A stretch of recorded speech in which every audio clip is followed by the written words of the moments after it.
11তম BPL এর আসর বড়দের বেলকি দিয়া শুরু।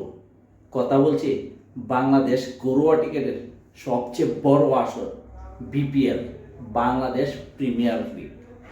বাংলাদেশ প্রিমিয়ার লিগের বা বিপিএল এর প্রধান উদ্দেশ্য আগামীর জন্য টি-20 নতুন তারকা তৈরি করা।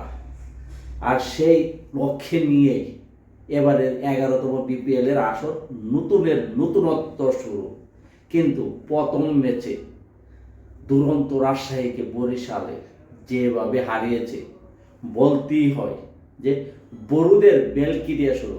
মাহমুদুল্লাহ আর ফাহিম আশরাফ যেভাবে ম্যাচটাকে জিতিয়েছে বরিশালকে, এক কথায় ব্রিলিয়ান্ট, অসাধারণ।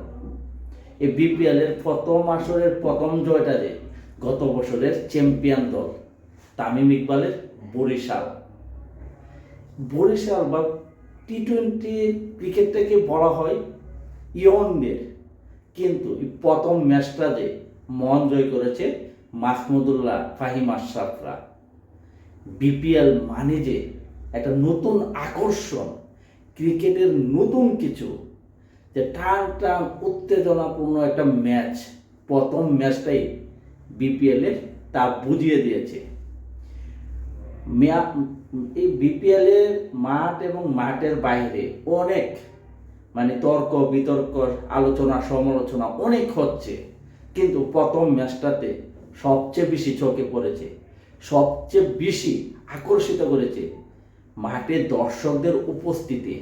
চোখে পড়ার মতো এমন গল্প শোনা যাচ্ছে বা কথা শোনা যাচ্ছে বা নিউজ আসতেছে যে দর্শকরা মাঠে ঢুকতে পারতেছে না, উঠছে একটু আর টিকিট নাই, এরকম একটা অবস্থার কারণে বাংলাদেশের প্রিমিয়ার লিগের, বাংলাদেশের ক্রিকেটের নতুন জাগরণ শুরু হোক এই 11তম বিপিএল আসরে।